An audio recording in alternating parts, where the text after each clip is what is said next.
All right, welcome everyone. We are here today at Keller Williams downtown in beautiful Denver, Colorado. We're teaching Shift Happens, another edition of Control Command, where we are here to talk to you about what's going on currently in the market as of, it's August 2025.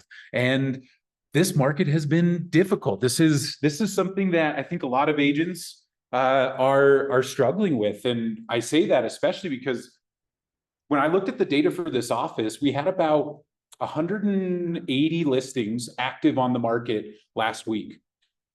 The average days on market for those 180 listings was 82 days. The average for the market as a whole hovers around 41 to 42 right now.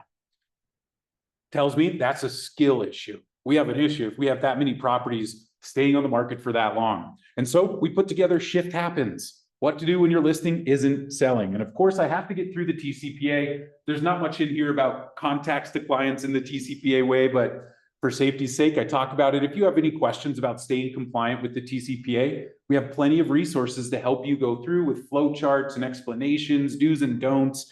We have all that stuff in Connect. If you need to get access to any of that, you can reach out to me. You can reach out to your market center leaders and they can direct you how to find that TCPA information. All right. House cleaning is done. Let's talk about what we're going to get into today. First, we're going to talk about the shift. We're going to get into some of the material to help start fueling your ability to talk to your sellers about what the market looks like, more than just saying we're in a buyer's market, so we have to price lower, because that's not going to convince them, I promise you. They don't understand what buyer's market means, except it's not their favor. That's all they understand. They know that they're at the disadvantage if you're telling them they're in the buyer's market. And well, they are in a buyer's market, and that's okay. Homes still sell in the millions of properties per year in the United States, even in a buyer's market. And so there's still business to do. People still need to move. We're going to help them make sure that they move on their timeline, because a lot of this comes down to the seller's timeline. If you don't know their timeline, you cannot price their home correctly. If you don't know their motivation, you're never going to get them to do that price drop if you don't know the buttons to push to get them what they want. Because what is your job when you list a home? Sell the property, period. We often get too tied up in, well, they need this much to do this, and they need this to do this, and we get caught up in their story. Our job, sell the home. And we're going to talk about the ways that you can adjust your listings so that that home can sell in the timeline for your sellers. So let's get started with the shift. And this starts, well, before I get into that, I have to bring up this right here, the shift book for my folks online. This is the book where pretty much all the material for the class today came out of. In fact, just one chapter. Here, let me get that back up there. Shift Tactics 7, page 135 to page 156. Highly recommend reading this chapter right after the class or very soon after. You're going to hear a lot of the same things. We're actually going to go through an exercise in the book today where we're going to see how Gary talks to sellers about how to convince them about the market conditions so that you can set them up for the price that's going to sell their home in the timeline they want. And so it brings us to the tale of two markets. You see up here, we have two markets. One where we have a lot of homes in the market and a few homes out of the market. And just a reminder, out of the market means no showings, no offers. You are out of the market when you have no showings and no offers. And here on your right side, out of the market is a lot bigger in this type of market. Which one are we in now? Right. The right one or the left one? Mark says right. Anybody disagree? Agree?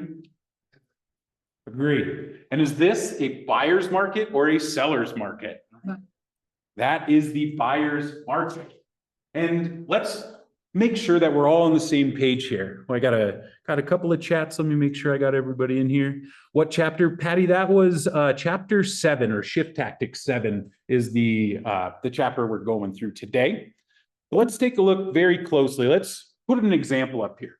So in a seller's market, you see the number 1 up here on the screen.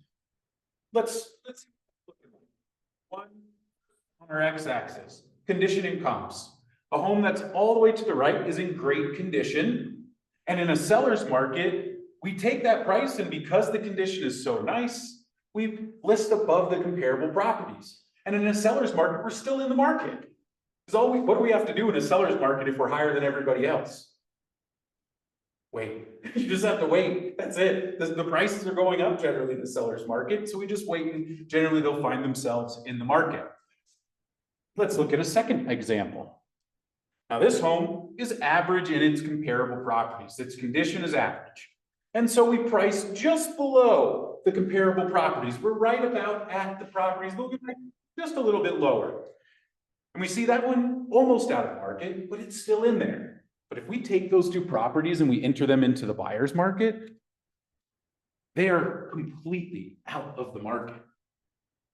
And this is what we're seeing with these high days on market, is that we are out of the market on some of our listings. And even worse, you might be in no man's land. And we'll go over no man's land because that's not the place you want your listing to be, which essentially means you're getting interest, but you still don't have any offers. That interest tricks you and your seller into thinking that somebody might actually buy it. But when you're trickling that one showing a week, anybody experiencing that after the first 2 weeks, it goes down, you get like 4 showings the first weekend, 3 the next weekend, 1 a week after that until it sells. Brutal, brutal. And so let's talk about why this is happening. I'm so glad somebody brought my choke to life that I put it on here, because the price is wrong, Bobby. We are now in the classic real estate professional dilemma. The price the seller wants versus the price a buyer is willing to pay. And right now, if you're a listing agent, it feels a little bit like a gut punch, finding out what buyers are willing to pay for your listings. And let's let Elizabeth in. This has us playing the game of the price is right. I point to Mark because I know his team does a price is right activity every week where they talk about listings and pull comparables on the same listing to compare their results. So great activity. I love the price is right, but a couple of tips from the shift book here for price is right to help us understand what's going on, because this does not only affect sellers. Buyers have a different mindset as well. Instead of guessing there is no top to the market like they do in a seller's market, buyers now predict there is no bottom. Because anybody have some buyers right now that are just dragging their feet, they're picky, they're slow, they're really hesitant. Let's sleep on it. Let's take the weekend to think about an offer. And your buyers are just, you've showed them 13 properties already, and you're like, put an offer in, please. We're here to sell a home, not just show homes. But if you understand this, that they are just waiting for the price to drop and hoping that they're going to get more home than what they budgeted for at the beginning, they think that's going to happen. And if they listen to the news and certain social media sites, they have all kinds of people yelling at them, the market's going to crash and now's not a good time to buy. And it's your job to educate them to the reality of the market. Because again, people will buy and sell their homes in these markets. The truth is, in this market, it's full of people who genuinely want to buy and sell. But the question is, at what price? What price are they willing to sell that home? What price is the buyer willing to put on that home? In a seller's market, the power of pricing favors the seller, and buyers will compete for that limited supply. Do you remember 2022? Who was licensed in 2022? Crazy seller's market, like insane of what it was like. And the buyers did not have the power. They competed for that limited supply. And if you were an agent then, the competition was fierce. They're like, yeah, 50 grand over, no inspection, no appraisal, waive it, waive it, waive it. Just give me this house. And it was great because the rates were really low and it worked out decently for most of us. Now, a shift means this power is now in the favor of the buyer, and that sellers will compete to attract the limited supply of the buyers in there. Did anybody see the regional rally that KW put on last week? Not this week, but last. We saw a graph that showed the number of total active listings, which currently is at like a record high for the Denver metro area. I think we're around 26,000 active listings in REcolorado alone. You put in there, you add in some of the other MLSs that are not in there that have 5, 6, 7,000 active listings as well. And we have all this inventory, and where is the buyer graph going of how many buyers are in the market? Down. And we just see this divergence. Here, let me see if I can get my arms on Zoom. The divergence of lots of listings coming in the market, less and less buyers entering the market as well. This is creating the buyer's market that we are currently experiencing and the shift that we've been experiencing the last few weeks. And today our goal in representing the seller in a shift is to use pricing to empower that seller as much as possible. And this isn't easy. That's why this class was put together. And today you're going to see this image up here where it says ahas. And ahas, I'm just asking for something that you either learned, something that was just good to hear today, something that made it all click. That's what I'm looking for when I have an aha. And so now, if there are any to share, I would love for anyone. Am I not sharing the screen here, Guillermo? I am. It might be your computer there, buddy. But yeah, what ahas have we gotten so far? Any from the last couple of slides and our talk about a buyer's market? They can be simple ahas. They don't have to be groundbreaking. Did we all know we were in a buyer's market? I didn't realize we were. It is wild, wild. And if you've looked at the most recent stats for closings in July, the market has become very clear of what it is doing right now. Through June, it kind of depended on the zip code you were in, really. Some were going up, some were going down from May to June. July numbers, I have not seen anything really tail up. We are experiencing some really fast movement down. And the speed the market is moving in a direction is an important part to know to be able to price homes accordingly. We'll get to that a little bit later. Let's get past our ahas. Which phrase? I don't know what I just said.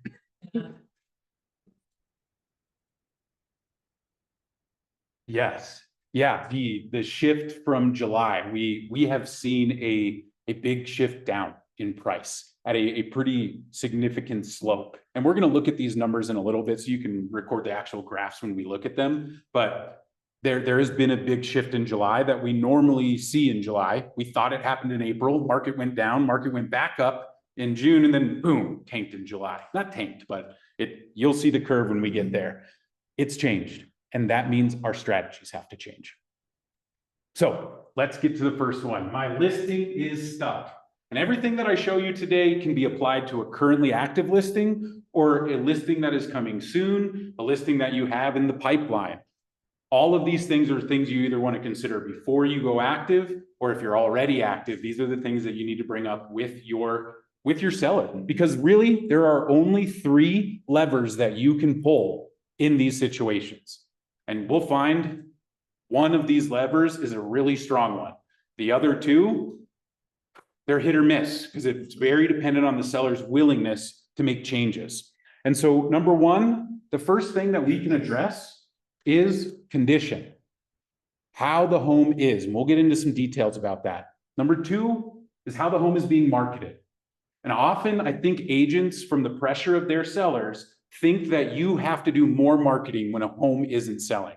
Number 1, you cannot market a product that's overpriced, period. You're just draining money if you're trying to market a property that's overpriced. So telling your seller, well, I'm going to run ads and now 1,000 more people are going to see it. You're probably just funneling money into nothing. It's not going to give you any return if your home is overpriced in the first place. Because if I tried to sell you a $6 McDonald's hamburger, you'd be like, no, Steven, I'm going to go to McDonald's and get it for $4. Why would I pay you $6? You're overpriced. And I'm not going to be able to market that to you or market it to enough people to sell it because McDonald's is always right there to sell it to them cheaper. And finally, our real lever is price. And so we're going to talk about all these, but you'll find it unfortunately comes back to price a lot of the times, depending on the seller situation, because the first 2 are very dependent of your seller, their timeline, and their motivation. So let's get into condition. And here's what I mean by condition. What can be done to make the listing meet buyers' expectations? We have to switch our mindset when we're listing a home to not be about what the seller wants, but what buyers want in this market. If you are not listing your properties with what the buyer is thinking, you're going to miss the mark on the price of the home. You're going to miss the mark on what the photos look like. You're going to miss the mark on a lot of different things if you can't see the market from the buyer's eyes and see that listing from the buyer's eyes. And so first thing that we'll may have to address, because there's a couple of nuances here. First thing is below par home features. Features are things that the home is lacking. It's not that it's dirty, it's that they don't have a 2-car garage, and every comparable home does have a 2-car garage. And if we're a listing agent talking to a seller who is in this situation with a below par home feature, what options does that seller have? What would you tell them? Some of my experienced agents, help me out here. What would you tell that seller if, hey, if you want to get the prices that all the other homes are getting, you don't have a 2-car garage, every other one does. What is their options? Either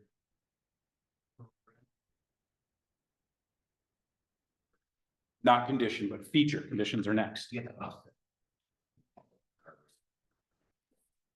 Their option is to add one. Oh, say that again. Who's that on Zoom? Is that you, Tyson? Tyson, their option is to build a garage or add whatever the feature is. Build a garage. Yeah, that's their first option. If you want your home to meet the buyer's expectations for a neighborhood where everybody has a 2-car garage, you tell them you can build a 2-car garage and bring your features up to the features of the neighborhood. How many sellers are going to go, okay, Steven, let's build a 2-car garage? Hardly none. And in this market, if their timeline is long, it may be an option. But if their timeline is short, it's going to take a month to 2 months to build that garage. The prices are going down. They're not even going to be able to list at a higher price. And will they ever get their return? And that's the question they're going to ask you is, Steven, if I spend $70,000 building a garage, am I going to get a $70,000 bump in my price point? And we know as agents, no. There's almost, I don't think there is a repair or a feature add that you can do, maybe outside of an ADU itself, that actually gives you a 1-to-1 ratio. It's always less, which is why our strongest option here is to adjust the price according to the market and being able to see, well, what does sell without 2 garages that are like this home, like this area, that I can start to understand what pricing looks like for a home like that. So features, you're in a pickle. Unless your seller is willing to remodel or renovate that home, you're going to have to adjust the price accordingly to match the features of the neighborhood if you're lacking them. Now, second thing is condition. The home is good and it meets the features, but if the yard is bad, there's no landscaping, it's all dirt in the front yard, dirt in the backyard, no paint, deferred maintenance, roof isn't looking that good. These are all condition issues. What are our options for a seller who has a home that is below the condition of the homes in that market? Right. What are their options? Number one, the easy one. Well, not the easy one. The hard one to get is the price change, but that's the simple solution. Lower the price. What else could you do besides lowering the price? Because I know we can get more creative, and I've seen agents do it. What else? What are some other options from the agents sitting here with us? What else could we do? Seller concession. Exactly, some concessions saying, hey, seller will replace the carpet with the color and style of the buyer's choice, right? You'll see all kinds of different stuff like that. You'll hear different opinions on should you do it, should you not do it, is one better or the other? Those are the skills that you have to adapt and learn and find out what is appropriate for your sellers, your people.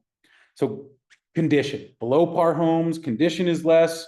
We have a couple of options here. And you get to decide and present these options to your seller because it's their choice, but they're going to ask you questions about, well, if I do this, is it going to make my price higher? Is it going to be here? Where would you say the price would be if I did that? And I've been giving those kind of properties multiple numbers. If you do this, we think you should list here. If you do this, you think you should list here. If you do none of that, you should list here. And we're giving them some different options to see what the market looks like depending on that condition. And the last one is not so much condition, but definitely something we have to deal with in our market are those HOA fees, taxes, special taxing districts. And the one I forgot to put on here, insurance. What can you do about high HOAs, high taxes, insurance? What can you do? As the listing agent, how are you going to advise your sellers on what they can do? I'm getting, so for my folks on Zoom, maybe y'all are doing this too, but I'm getting a lot of head shakes like this from the agents, like, oh, because is there much we can do? Can we change the HOA? Can we change the taxes? Can we change the insurance? Nope. Those things are completely, really even out of the seller's control, out of our control. So what options do we have to accommodate high HOA fees, taxes, or insurance? What's our options? Offset the price. Number one. Well, you can, I've seen sellers offer pay a year of HOA or something along those lines. Actually, I've seen that a couple times. I've seen it. I'm seeing it almost all the time. I got some head nods over here in the room that, yeah, we're seeing that if you have a high HOA, it's almost expected right now in the market that the seller is going to give you some love back if the price reflects that. If the price is really low, they might not want to do that because they use price instead of concession to solve this condition issue. Is that making sense, y'all? This is tough because, like I said, sellers are going to choose. What I'm telling you is you need to be ready to talk to them about these things, to come forward with, if it requires it, having the vendors that can do the work that you're telling them they need to do. Being able to tell them, if you're doing these things, we should list here, and being able to give them options. Your job is not to decide for them. Many of them will just look at you and go, what do you think we should do? And you need to be prepared for that as well. And don't get too much in your head around your commission and those things. Help your sellers get what they want. Again, what's our job as a listing agent? Sell the home. Tell them the honest truth of what they need to hear so that they can do what they want, which is they hired you to sell their home, not tell them what they wanted to hear. Oh, forgot about these. Really, I think the only way to solve this stuff is to get ahead of the problem. And I have a great smart plan I wanted to share with you all, that not one that I wrote, but one that I found in the library that you can find in the smart plan library in Command, called Seller 24 Touch. There are 4 parts.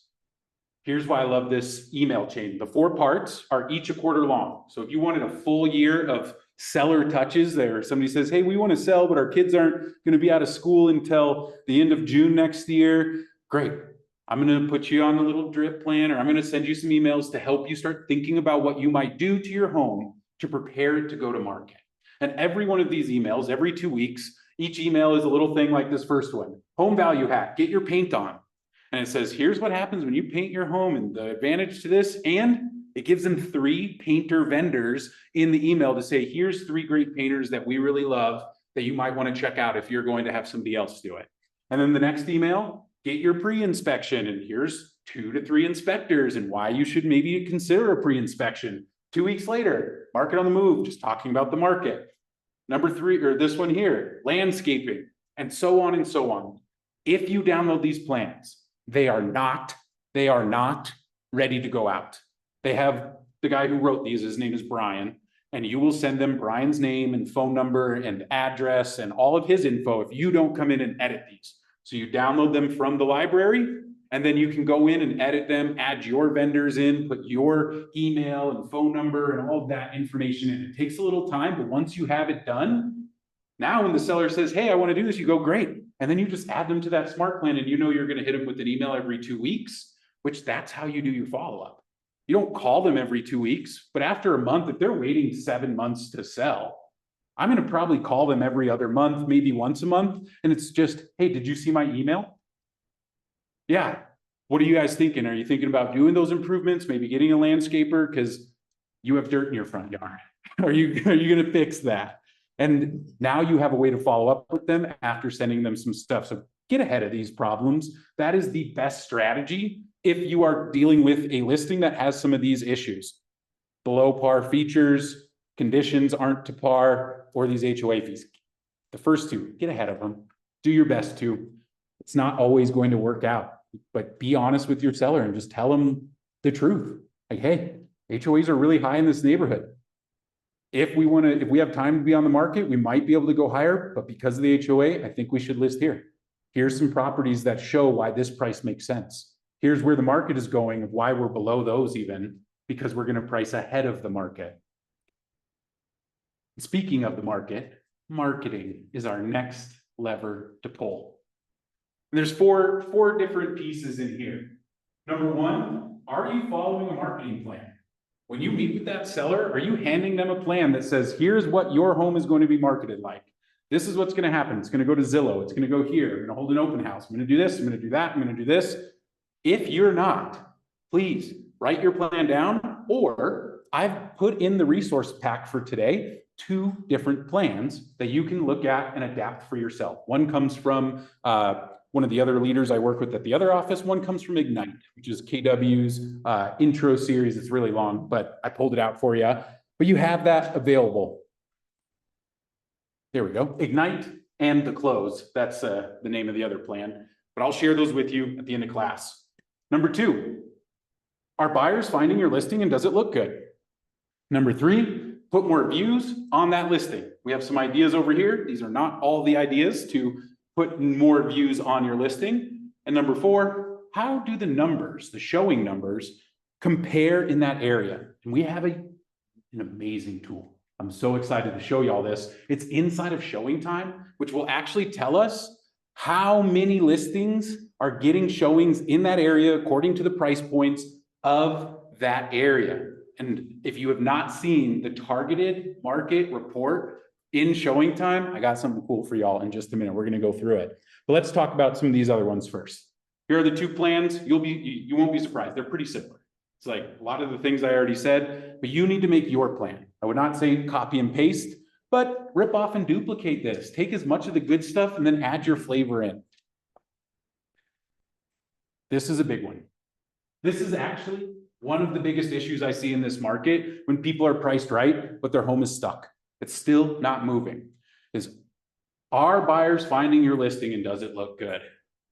Number 1, are buyers finding your listing?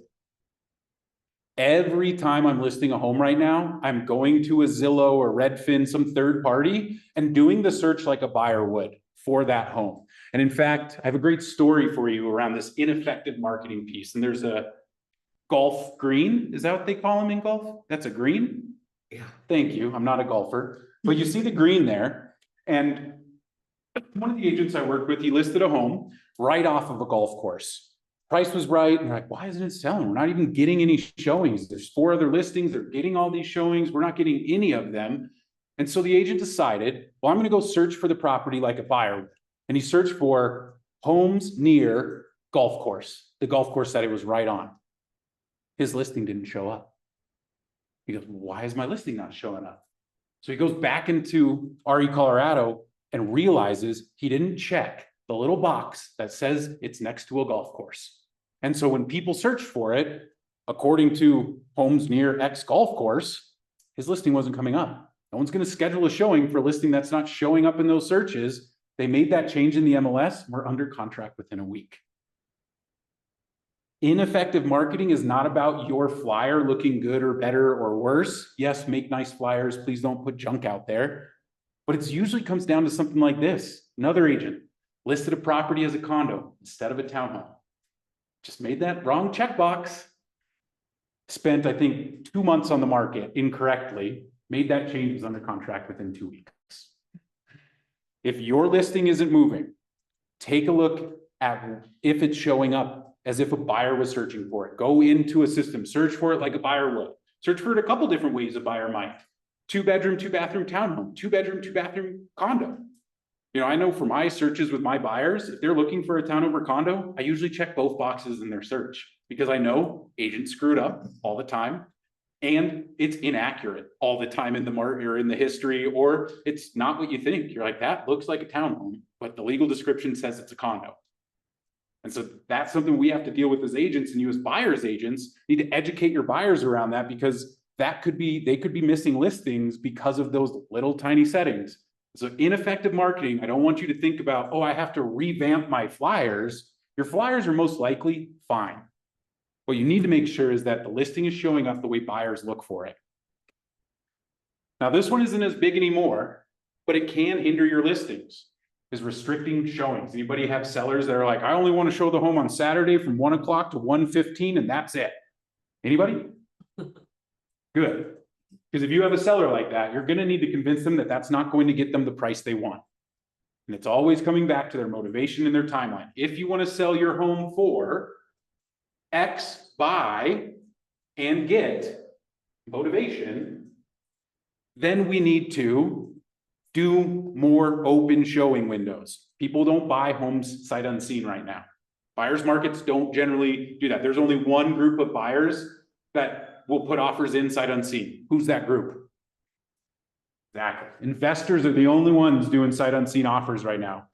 And most likely, your seller doesn't want an investor's offer because it's going to be even lower than what they want in the first place, and where you're listing might be lower than what they thought as well. That's why this is tough, because you're going to have to do some convincing of why. And so restricting showings, open them up. The more time people have to have that showing available and see the home, the better it's going to be. And last, this is the one that drives me bonkers. Bonkers. Because you can go online right now and find so many listings with the most garbage photos. Just last week, I saw a listing with the seller in it holding her iPhone in the picture that she was taking in the bathroom. Embarrassing. So bad photos, number one, but nobody in here would do that. Everybody hires photographers for their listings, professionals that do great work and are delivering great products. But the other thing I see agents doing is giving just glaring examples to the buyer to not go see that home.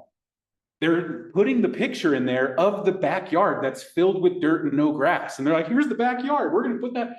And the buyer just goes, this other one next door, it's got a great backyard. Why? We don't need to see that one. But if they go to the home and that picture wasn't on there, will they find the backyard? Yes. Yeah. Get them in the home. Take those pictures off that give the buyer an excuse to not go see the home. If it's only 8 pictures because the listing is rough, put 8 pictures up there. I don't care if you paid for 40. Put the pictures that are going to drive the interest in. Because if you, like another one, the washer dryer closet that's empty. I see this image all the time on agents here where I'm like, take that off your MLS listing. They'll figure out that there's a washer and dryer there if they go see the home. Let them figure some of that stuff out. They will see it and then let them choose once they're there, because you have a much better chance of selling that home once they walk into it, because they might see the bad backyard, but they might fall in love with another piece that the pictures just won't get them to do so. Get people to your listings, and you'll make your sellers a little bit more happier when showings are being scheduled. And so pay attention to your photos. Don't put reasons up there that people will pass on your listing because they go, oh, front yard's trashed. Don't put a picture of the front yard in there. You don't have to. They'll find it. You know, they might schedule drive by and leave, but you'll get the feedback hopefully, and they'll say, yeah, backyard. And then now you have the fuel for your seller to correct a condition. We've had 10 showings. Every one of them said they didn't like the yard. Maybe we should fix it. Maybe we should take the money. Maybe we should get paid at closing for a land. I can get a landscaper that'll get paid at closing if that's hard. It's another option you need to have in your quiver of options for your sellers is vendors that will get paid at closing. More skills and knowledge that you need for this market. So marketing generally is not about your marketing pieces. Don't get caught up in that. Your marketing is about how many people can find the home, period. Which brings us to the next piece, where if you want to increase views, I have a great class on how to run traffic ads. And I recommend traffic ads for this situation because those are about views.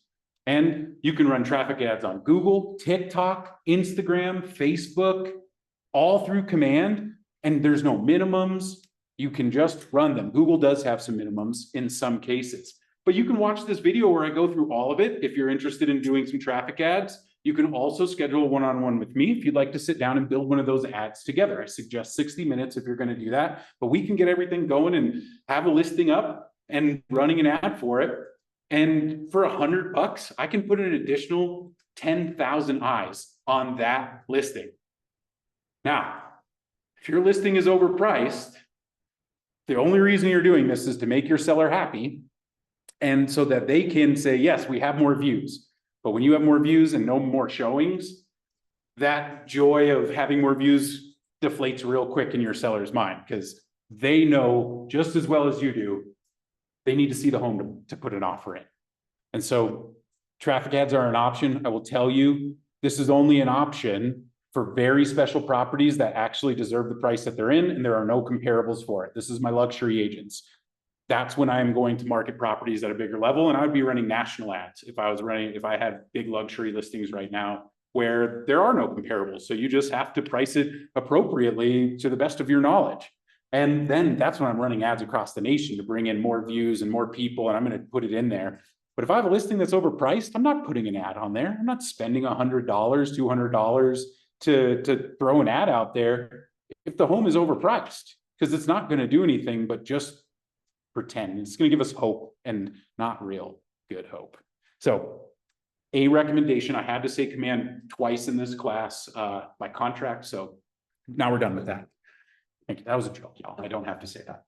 Now, this is the fun part. This is the tool part. So this is where you might want to jump in and follow along with me a little bit, because we're going to jump into ShowingTime now to talk about market analysis report. And this ShowingTime thing, if you didn't know about it, an agent taught me it about a year ago, and it's so cool. Oh, thanks, Tyson, for handling that. Sorry, I had some Zoom made some changes where it's real easy to lose the shared screen, and sometimes people lose it and are like, why am I not seeing it? But we're going to pull up this listing here, 3677 South Uravan. Uravan? No, you are. This listing is still active. I pulled the screenshot about a week ago, so it's actually at like 544 days on market right now. And they did lower the price again to 584. But we're going to take this listing and we're going to look at what showings are happening in that area. You'll notice that it's in a neighborhood called Summer Breeze in the 80013 zip code. Those are the two geographic areas I'm going to use here. And then I'm going to also just note this is a 3-bedroom house. And those will all become important when we get into ShowingTime. So if you didn't know, when you get into Connect, right here, you've all logged into REcolorado, you come right in here. And if you want to get down to ShowingTime, it's usually going to be down here in your subscriber resources. And you can click on ShowingTime. Now, there is a little nuance here to be considered. When you pull this up, it might not look like my screen. Yours might look like this. Oh, it kicked me out, you guys. Dang it. Well, do you all see a little bit how it looks different? This one here, if yours looks like this, you're running the old version of ShowingTime. And the report that we talk about differs from the old version to the new version. The old version has a little bit better data. The new version has also a little bit better data in a different place. So they're both useful. I don't think I have my password saved, guys. We're going to try and see if it'll let me in real quick. Hey, it did. Perfect. So we'll show you both because you can switch between both. And you'll notice it's just right at the top center of your screen. If yours looks like the one on the page now, you can click the new version of ShowingTime, and then it will open up like this blue version. And same thing, if you want to exit the new version, you have that option up here at the top.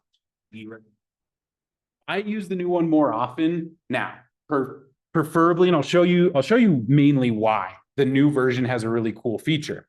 And to get here, we'll just walk y'all in. You're going to go to reports, and it's the same in both sections. It'll just be in a slightly different order, but you'll find reports on the left side of the screen, and then you're going to find the target market analysis and hit open report. So reports on the left, and then targeted market analysis. Let's check the chat before we get in there. Okay, we're good. All right, so open report, and then that opens this up. I will say sometimes this tool is finicky. Little weird stuff happening occasionally. So sometimes I do pull data. I usually start as localized as I can with the subdivision name. That may or may not give me enough data, but let's start with that. Our subdivision was called Summer Breeze. Summer Breeze. It's going to search for that, and it found my subdivision. I do not recommend changing the property type. I can never get it to work. I've tried condos, townhomes, single family home. There's a bunch of options. It always breaks the tool, it seems like. So I said, don't change it. Just acknowledge that that's going to be part of it. But there is a lot of pricing adjustments in here that you can be, depending on the neighborhood, you can be pretty confident that your pricing, like if it's up high enough, the home types are going to be pretty standardized.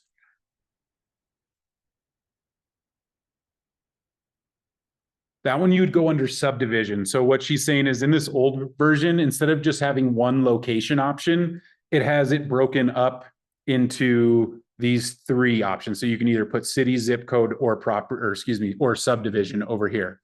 And you can see I've done that for Summer Breeze right here. And the one thing to note is this little piece right here. Let me zoom in there. See where it says use market-wide data? This option pulls in more data. I don't know exactly what market-wide means, to be honest, but it pulls in more data. I can tell you that. The new version doesn't have that option, and you'll see the difference there. Because when we pull this in, we're going to go from 500 to 600,000. Can I just make this a little bigger for y'all? There we go. For now, we're going to set how many days back to go, and then we'll set our increment as well. And here for 500 to 600,000, 10 or 100,000 total, I'll go in increments of 10,000 so I can really see that breakdown of what's going on. Because now you can look at the graph and see what's happening. From 520 to 529.99, there were 8 showings in Summer Breeze over the last 30 days at that price point. There were, oh, let's scroll over, 22 showings from 530 to 539. None, none, and then it goes back up 560 to 569. And you can see I am also just filtering 3 bedrooms or more. And so this is 3-bedroom properties inside of Summer Breeze, last 30 days from 500 to 600,000, and how many showings are happening here. And down at the bottom, you see there's some nice information down here. Total showings, percentage of showings in those areas, monthly averages, weekly averages, showings per listing. So some good data in there. Here's why I like the new report better. When I come in and I do the same search as much as I can, 3 bedrooms, note, do you see how this does not say 3+? If I just click 3, then I'm only searching for 3 bedrooms exactly. If I want 3 or more, I'm going to click the 4. And do you see how the 3 and the 4 are now highlighted? And I'm going to click the 5+. Now I'm doing 3+ bedrooms. And then I can hit create report. Let's see what our data looks like. Oh, it's taking its sweet time. Oh, thank you. Nope, I wanted to do 500 to 600. Thank you. I forgot to set that one. Good catch. There we go. And let's do increments of 10K. Sometimes it will fuss at you and say your increments are too low. So just bump it up to the next one until it doesn't. Because you'll see if I try and choose 1,000, it'll say missing translate. Yeah, I don't even know what that one says. 5,000 will probably give me another error. And so sometimes you have to get the tool to do what you want, make it happy. But then this is the cool data. You guys will be excited about this if you have not seen it already in the new version. But here, this is what I mean by the data can be different. What this is telling us is there's been one listing in that area. So that's something the old version didn't tell us, is how many listings are in that price point. It just tells us showing data. Here we get to see number of listings and number of showings. But also remember, we do not get Broker Bay data in here for showings. If those listings are using Broker Bay, ShowingTime doesn't track those listing numbers. So you may be missing some data if those listings are using Broker Bay. And so let's see if we can get a little bit more data in here. And I don't think so, no. That's still. Yes, yes. I would say the majority of our MLS participants are using ShowingTime. Question over here.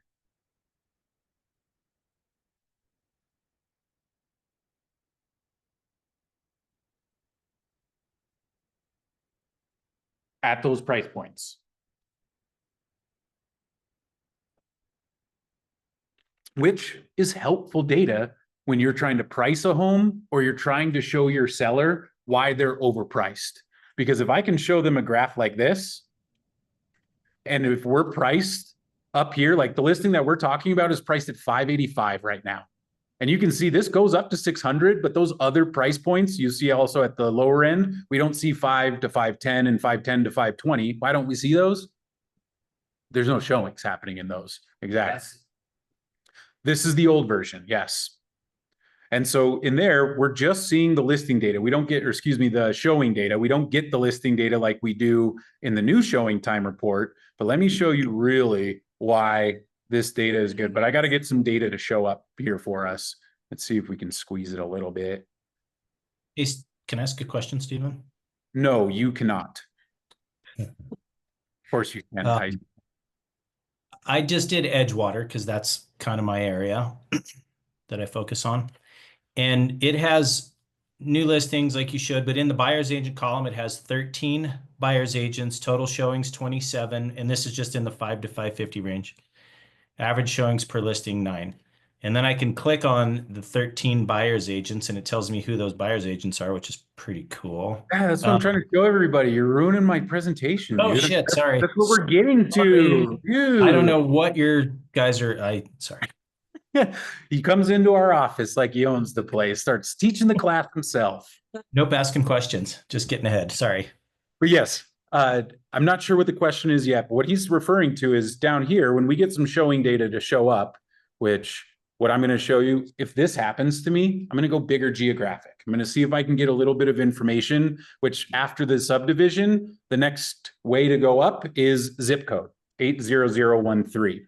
And I'm going to get a lot more data from the zip code. And, you know, some zip codes can vary quite a bit. 80013, pretty consistent zip code of the homes that are over there. It's an old subdivision on the edge of Aurora and Denver. And I live over there, so I'm pretty familiar with it.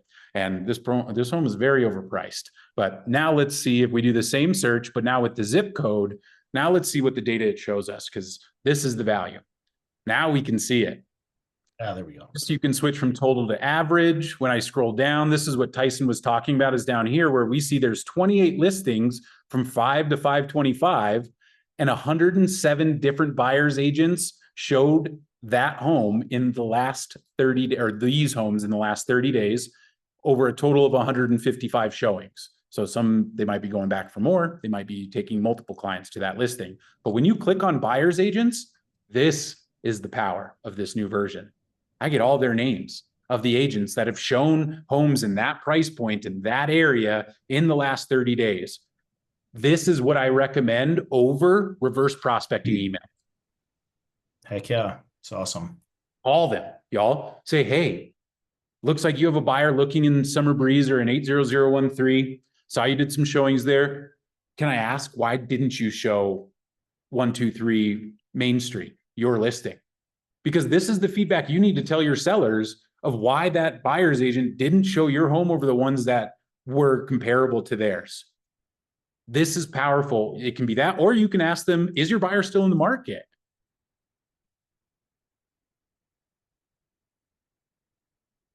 So first, you have to, if you're in the older version, you have to scroll up to the top and you should see this option right up here at the top, new version of ShowingTime, and you click on that and try it now.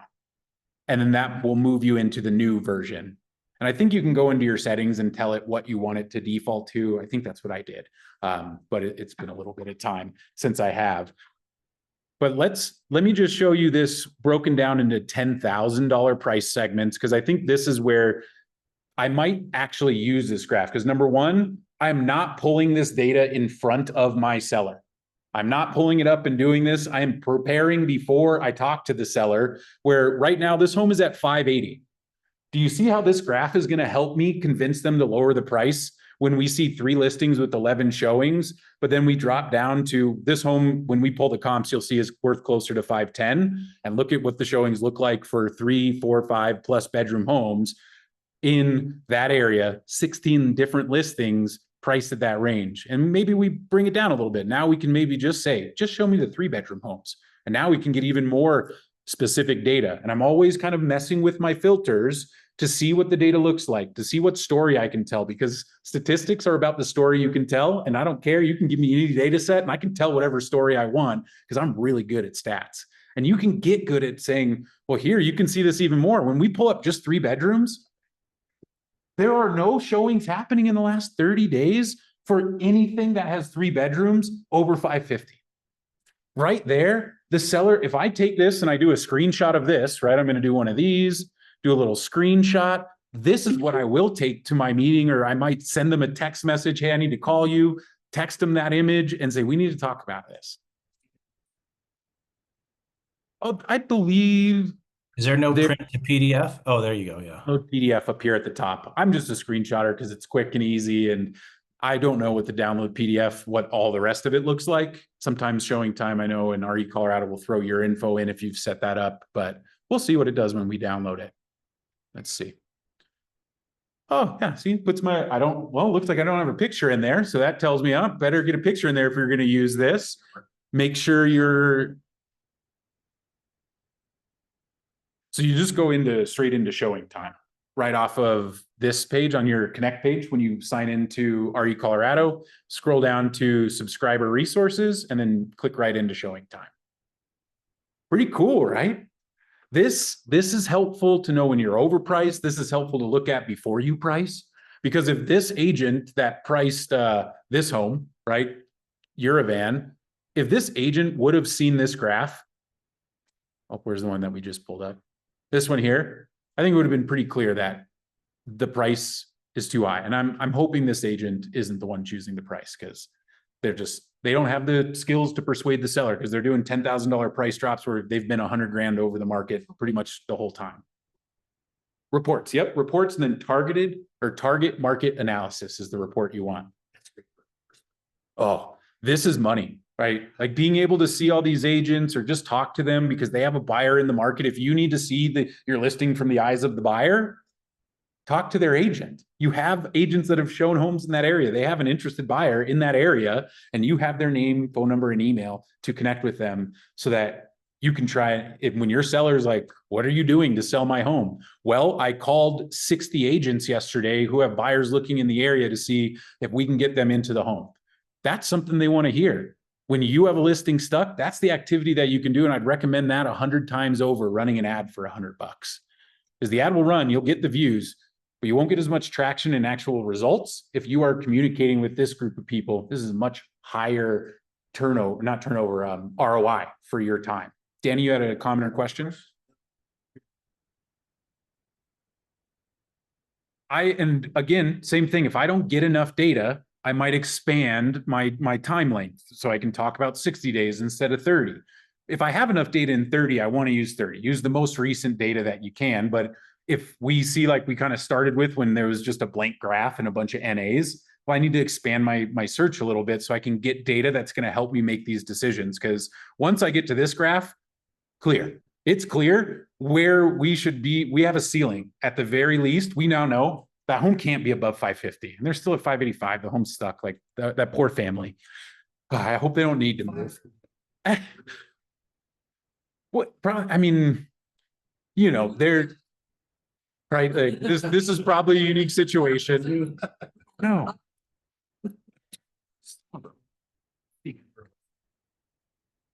Absolutely. I'm showing you all this to use in your listing presentations. This is what I mean by prepare it. Get to the graph that tells the story you need to tell them so they can see it in a picture. Because if I just start throwing stats at them and numbers and this home and this home and this price and that price and closed here and active here and days on market, they're going to get overwhelmed. Maybe 10% of 20% at most of the people you talk to will handle that conversation well. A lot more people can look at this and go, I get it. I get it. We'd be too high up there because 3 bedrooms don't sell for that much. And I might even say, well, what do 4s? What does it look like if we do bump it up to 4 bedrooms? Does the data look the same? Does it shift as we might expect, or does it look similar? And we see data shifts. 4 bedrooms, there are more listings getting showings, but it's 4 bedrooms. And that might be condition. That might be the features that we talked about earlier. If that's how if you want this price, you're going to have to put that second bathroom in the basement. You're going to have to, turn that family room into a bedroom if you want to compete at that price point. And so ShowingTime, excellent tool for y'all to start understanding that hyper-local buyer market. That's what this is about, is understanding what buyers are doing in that market. Because again, if you aren't thinking like a buyer, you're going to miss the mark. Here's a tool to help you think like buyers. Not just think, but give them hard data about what buyers are thinking and what buyers are doing in that neighborhood, where you can see, like, the buyers that are interested in that neighborhood, they're not paying over 550 for 3-bedroom homes, period. This is powerful data for you to use. All right. Ahas. I know y'all have some now. I hope you have some now. What are some things that came out to you? If you're on Zoom, drop them in the chat. I'd love to hear just the little tidbits that you picked up over the last 30 minutes when we talked about condition and marketing. The target market analysis. Yes, write that down. Target market analysis to find it. It's simple. ShowingTime reports, target market analysis. That's how you get there every time. It's going to be your friend. It'll even help your buyers, right? So that you can see competition in those areas. You can see what listings are doing and what it looks like in those markets. So super, super powerful tool. We got a couple of ahas in the chat.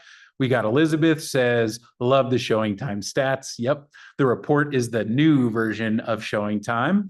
And yes, absolutely. That newer version, big game changer with being able to see those agents' names. That's the key, is with the new version. And mine didn't work, and I had to call ShowingTime and be like, why won't mine work? I clicked the button and it doesn't work. I was running a privacy extension on my browser and it wasn't letting it work. So if you ever struggle with, you're clicking that button and it doesn't work, send me an email. we can talk about what might be going on.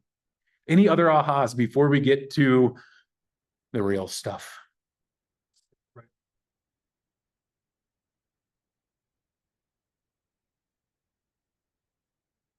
Love that.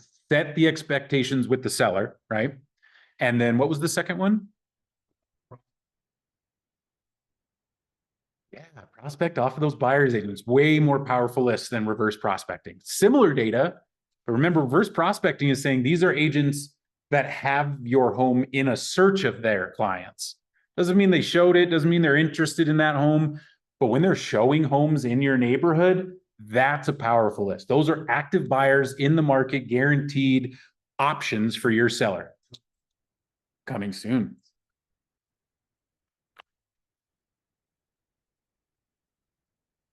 So you're in the old version there. You're in the old ShowingTime version. So you should see at the top here.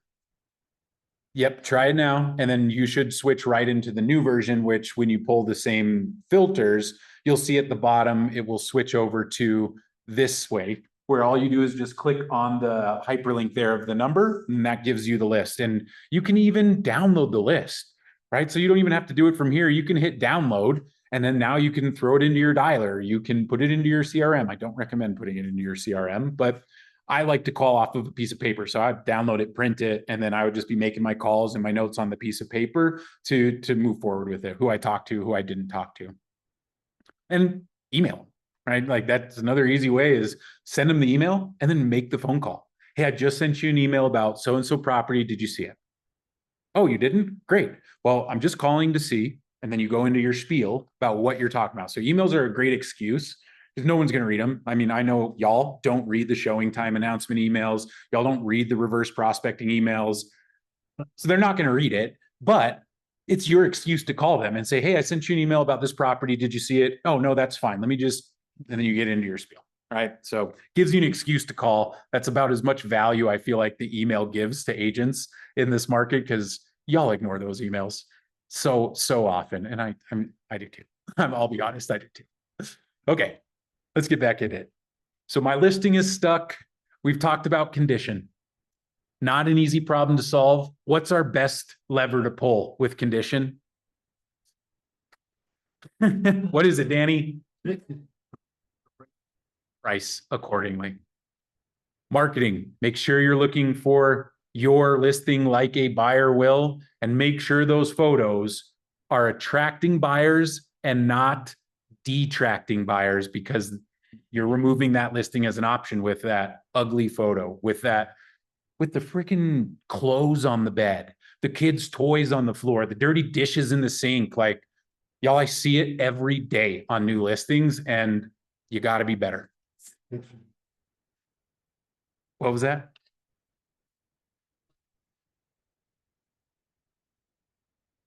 It's tough. Yeah, I'm just like, oh, too many angles of each room. Oh my gosh, we don't need 3 angles of every bedroom in the home. And if the bedroom isn't nice, if the bedroom is derpy, and like, they'll find the 3rd bedroom in the basement. I promise you, they'll find it. They know there's 3 bedrooms in the home. It's in their search. You don't need that picture of the dumpy bedroom with the non-conforming window. And you don't need to show them that picture, because that's the picture where they go, oh, the 3rd bedroom over here is finished. Let's just go see that one. Let them figure out it's not finished at the showing, not while they're searching. So last, what we have to talk about is price. And price gets the most complex, because pricing in a buyer's market has 3.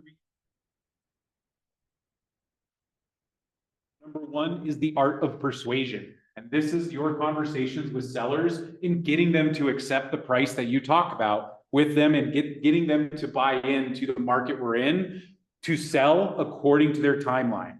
And I say that over and over again because I'm not going to price the home the same if they have 1 month to move versus if they have 5 months to move. My strategy is going to change and my price will change based on that timeline. Recently, we had a listing that seller dragged their feet on it. They weren't listening to us. Basically, the home was going to be foreclosed on by the bank by the end of August. And they had the home priced at $680 during this time. Nothing for months, 120 days on the market, nothing, not getting anything. And I came in and I said, hey, this home needs to be listed at $585. We're about 100 grand over. It was a bear to convince that seller, but it came down to, if you want to sell your home before the bank takes it and you lose money and you lose the ability and you foreclosure on your home has a lot more than just the cash or capital effects, has other ramifications in their life. And so telling them, this is the price that's going to sell this home in a weekend, where we need to go under contract now, and we are going to close, I think, on that home 2 days before the bank is going to take it. But it was because they believed us. We convinced them. We used the tools. We talked to them about the market. That home, we had 3 offers on that home within 24 hours of that price change. First offer, 10-day close, fell through within 3 days. We had the backup offer, higher, longer closing timeline, still made it work within our timeline. And now they're under contract for even more than $585 and should be closing within 2 weeks. Those are the stories you get to tell when you price homes correctly. Or you get to tell another story that we'll go into in just a moment. Because let's talk about persuasion. And I think one of the best people to tell us about this persuasion is himself. And there's an excellent little excerpt from the shift book, page 150 to 154, which is actually just giving you the script of a conversation Gary is having with a seller. And we're going to do that script now. I'm going to be Gary. You guys are going to be my sellers. And I'm going to be doing this just like I would if you were my seller, and I would have this on the screen. I would have these things up here while I'm telling them these things. And so if you like scripts, again, mark down the time. We're at about 1 hour and 6 minutes into the class. Mark that down if you want to see this again or be able to write down some of the words, because I'm going to read probably too quickly for you to be able to write down everything. But also, it's in the shift book on page 150 to 154. So if you have a shift book, you can just go get it. You can also buy a shift book for 25 bucks upstairs. So let's start here. We are showing them a graph. Here, let me see. Yep. We are showing them the sellers and buyers market graphs here. And this is what Gary is going to tell them. Mr. and Mrs. Seller, just because a house is on the market doesn't mean that it's in the market. In every market, there are actually 2 markets. There are properties that are priced well enough and in good enough condition to attract interested buyers. Those homes attract offers and sell. Then there are homes that are overpriced and are in less than ideal conditions that don't attract buyers and just sit on the market.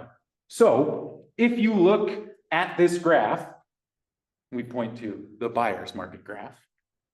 If you look at this graph, you can see that some houses are in the market and some houses are out of the market. Does that make sense? You guys see that on there? And then, anybody want to be my seller? Mark, you want to be my seller? Sure. Read this piece right up here. Sure, I've seen the same thing on eBay. People who auction good stuff with very reserved price attract a lot of bidding.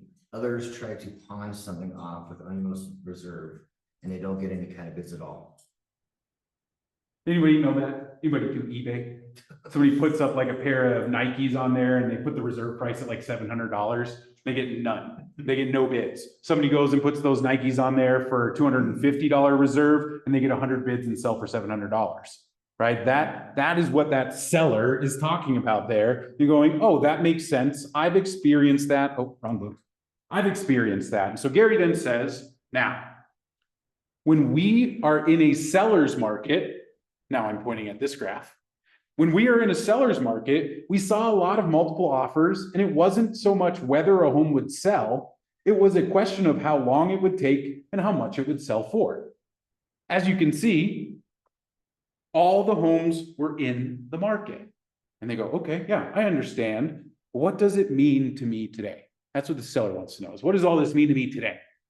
So I tell them, well, in a buyer's market like we're in today, many homes aren't really in the market at all. There is a lot of inventory, but there aren't as many buyers. Sound familiar? Yeah. The buyers who are looking expect a great value.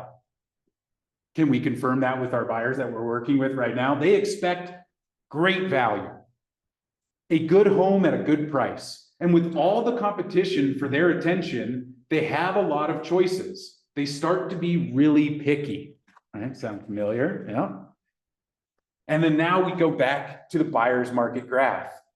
And we say, as you can see, in the buyer's market, the market of homes that are actually selling is small and competitive. And if we don't get in the market, we risk ending up out of the market with no showings and no offers, or worse, in no man's land, where we get enough interest to think we might be in the market, but we don't get any offers.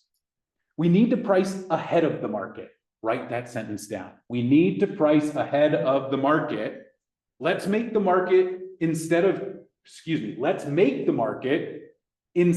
chasing it. As your agent, I can't change the market conditions, but it is my job to show you how to get your house sold in the existing market conditions. Another excellent line to add to your scripts in your listing presentation. I'll say that one again because I like it so much.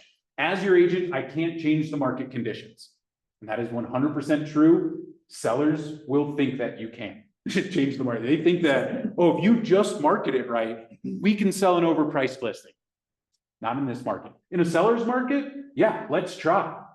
Buyer's market, no, thank you. As your agent, I can't change the market conditions, but it is my job to show you how to get your house sold in the existing market conditions. Oh, Gary, you're beautiful. And then we show them this graph here. This is the market that we are in now. About a third of the homes are in the market. About a third of the homes are in no man's land. And then about a third of the homes are completely out of the market right now. And the ones that are selling are the ones that are in the market. And when you can show your seller this and ask them, do you want to be in no man's land, or do you want to sell your home on your timeline so you can get motivation? They're going to go, I want to sell my home in my timeline so I can get to Florida with my kids, so I can go to Kansas and start my new job, whatever their motivation is, but I need to know that. And if you haven't written that down, I always say it as urgency and motivation. Those are the first two things I need to know about my seller's listing, of what they feel about how urgent is this sale and why are you deciding to move? Because that's how I can convince them. And that's the part of persuasion that you have to understand before you can really do any of this successfully for that client. If you don't know their timeline, you're wasting your time figuring all this stuff out, because it will literally change within a week if you're off. And if you don't know their motivation, it's going to be really tough to get them off of the fence to move their price or to go to the price that you suggest. Because when we do this, we're looking for a sellable price.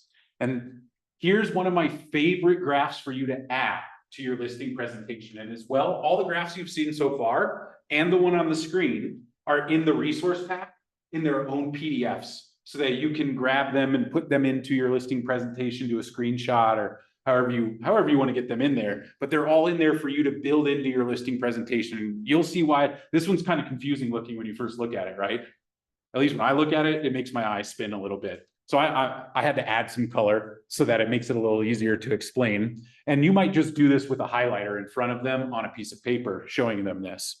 And so you can walk through it just following the numbers, but I like to just look at it like this. The red line that we see is the sellable price of the home, which is what the home will sell for in this market, the sellable price. And what happens to the sellable price of a home as we continue to let it sit on the market? In a buyer's market, the sellable price drops and drops and drops. And do you see how the red line is doing that?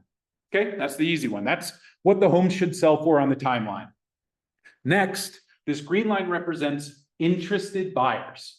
And as you all probably know already, and we talked about earlier, buyer interest peaks usually within the first 2 weeks. See that little hump where the interest is above the sellable price? That's when we're going to get the most showings. That's when we're going to get the most interest. And most often, if you're priced right, that's when you're going to get your best offer as well.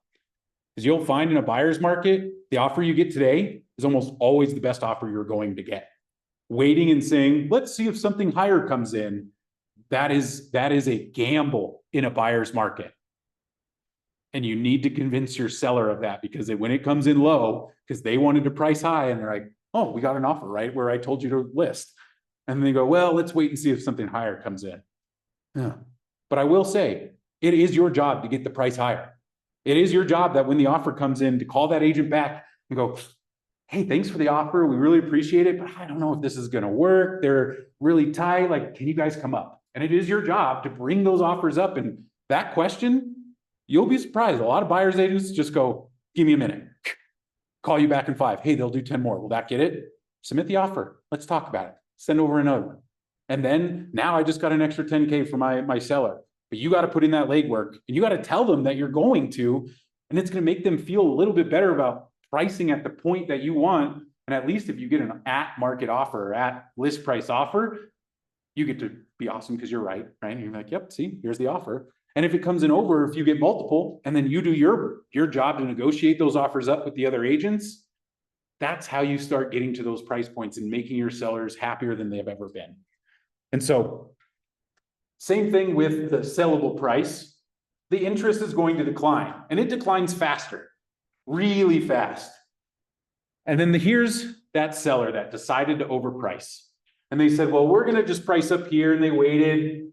They lost their opportunity, right? They had the most interest at the beginning, first window of opportunity, and then no offers came in. So the agent said, change the price. But they're still way up here.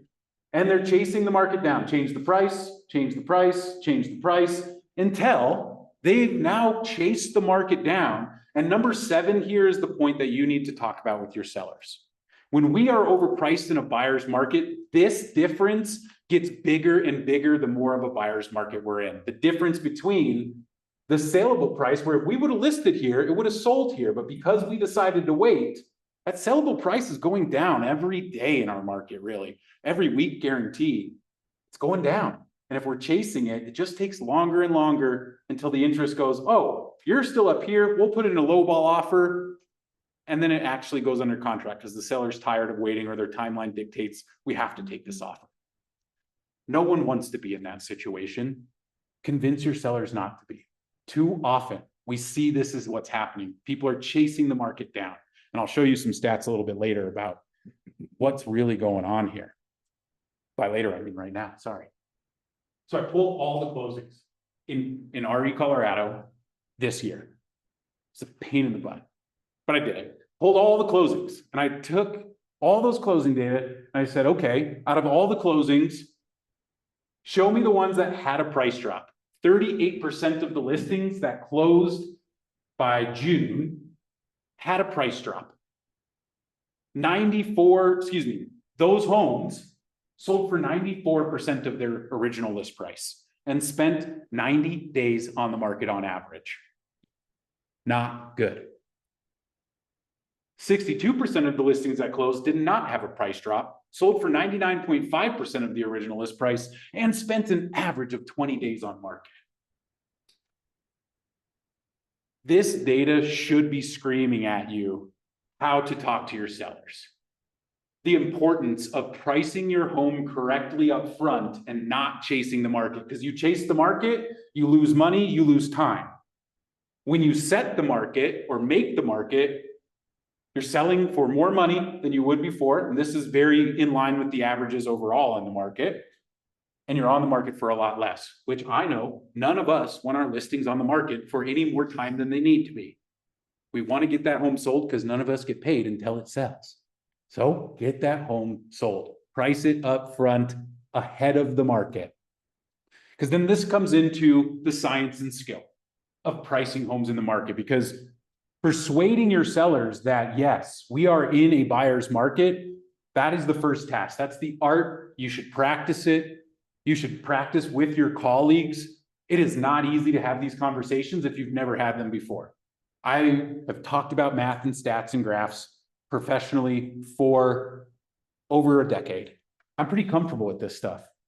It only comes from time on task that I've done it a lot. And that's how you can get good at it too, practice. Let's jump into the science. And science is just the comparables of the home. And I am not going to teach you how to do comparables. That's on you. If you don't know how to do comparables, talk to your coach. If you don't have a coach and you don't know how to do comparables, good luck. But I will tell you how I pull my comparables. I run just a very simple, tighter than most appraisers. I do 10% up and down in square footage. I always try and get the structure type to align. The distance I go from the subject property is always going to be as close as possible. That gives me the data I need. If I pull it into a quarter mile and I have 2 pieces of data, meaning I have 2 listings that show up, it's not enough data for me to do my analysis. I'm going to go out to half a mile, see where it's at. 0.75, 1 mile, but I'm going to do it in increments, because if I get 15 within a quarter mile, which if you sell condos, sometimes you can get 15 within a quarter mile of condos that have sold in that building and the one next to it, and then you have enough data and you don't need to go out further, but you may. So it's not a hard and fast rule. I'm always 1 mile from the property. If possible, that's as far as I will go. Sometimes I have to do more. Sometimes I have to go find the neighborhood that's 3 miles away, but it was built at the same time. It's the same builder, right? We can find those comparables that are a little further away that still feel like comparables. And so I've already put that data in to ShowingTime here. Or excuse me, not ShowingTime, REcolorado. Because what I don't want to really show you this stuff. Y'all know how to do this. This is pulling comps. This is what you've done. But I want to show you how to use REcolorado to make it a little bit easier. Because this next thing that I'm going to show y'all, it usually blows agents' minds if they've never seen it before. I had no idea you could do that. And then there's going to be a second thing that I show you that not one person in my class yesterday knew it could do. And so I bet there's going to be some surprise like, oh, that's how you do that. Because I bet you might even wished you could do this. And so let's take a look. We have our comps in here. I'm looking down here. We have 10.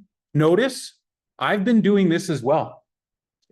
I've been pulling withdrawns and expireds for the area as well to see what's going on there, because it's awesome when I find a listing at the price that the seller wants to list at and it's expired because it was on the market for 30 days. And I show them that comp. I'm like, hey, this person was on the market for all this time. They were at the price. It's comparable home. We can't price that high. And they will see it. They're like, oh, that listing didn't even get to a contract. And so this, I'm pulling withdrawn and expireds, and I'm basing my data a lot more on active, coming soon, and pending properties. You're going to have to make some calls when you pull comps on those pending properties, because we are seeing a lot of concessions in the market. You need to be paying attention to net closing amount, not just the close price. Because when you look at close price, that is not the net close price. That considers the concessions given.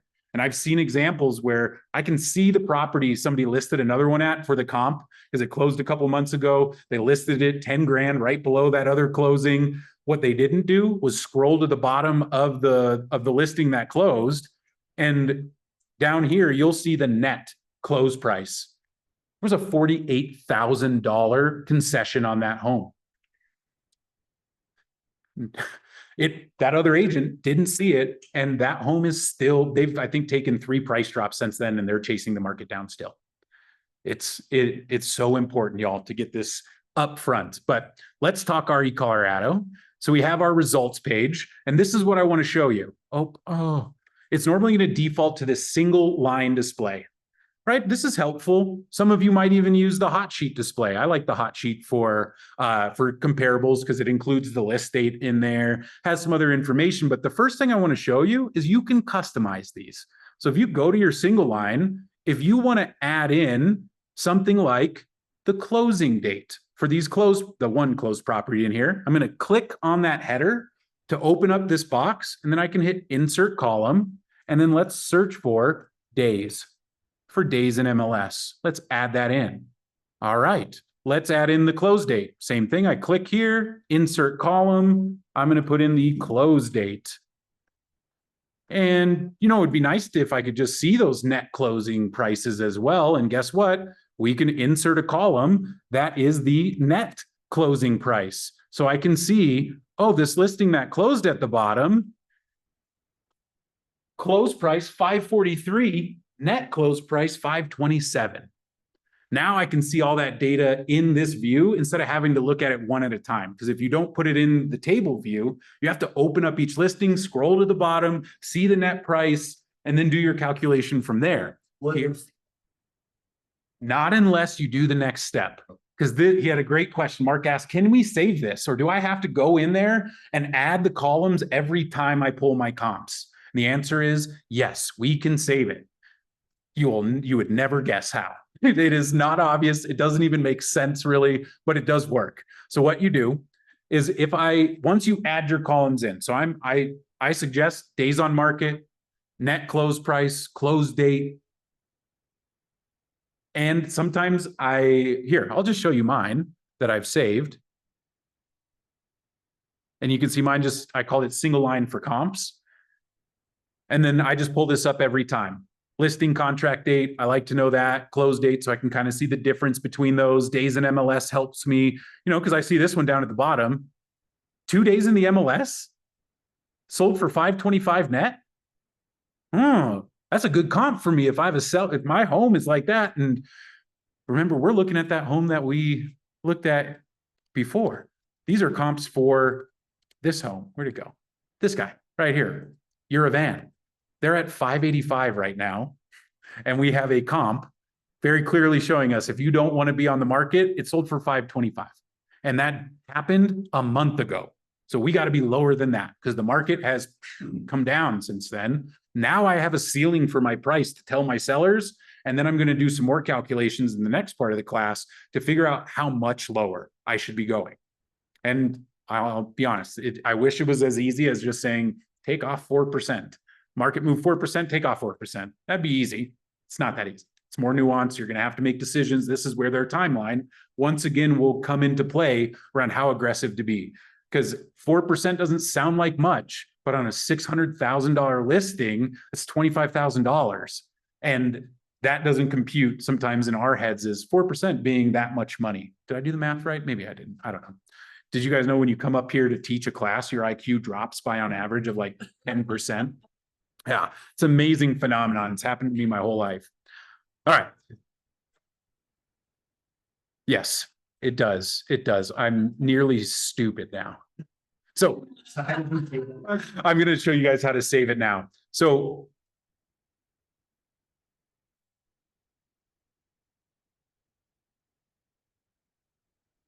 listing contract date, close date, net close price, original list price I put into mine, previous list price so you can see I do a lot of the pricing ones because this one doesn't show too much because we don't have a ton of closed properties or pending properties, but you'll see that they can be helpful to know kind of what they're doing. And I like it because I can just look at it on one page, right? I can print this out. I can even have the stats be pulled down here and pull the tabular stats so I can get the averages and some of those other pieces of data that can be helpful for your analysis in there. And so there are so many great tools in here. How to save it. Let me get to that. You good? So once you add your columns, and let me just add in let me start on the single line so you all see it the same way. Here, we'll put in just a column for example's sake, and we'll do days.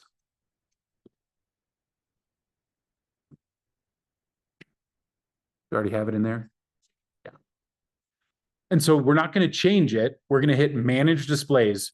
Easy to miss. You see, it's like a little pencil. And then you come down and put save as a copy. So you click on manage displays, save as a copy. And then now you can see I have my copy of single line. All the ones that I've created have the word my in front of it. Okay. And this all comes under the display dropdown that normally you go from like single line to hot sheet to full property view, thumbnail, gallery. There's lots of really handy views for different options. Knowing how to use this just makes efficiency for your comp pulling, but it takes me a while right now, y'all. It takes me a good hour to get a good price. And you can, once you save it, you can come in here and make changes, hit save changes.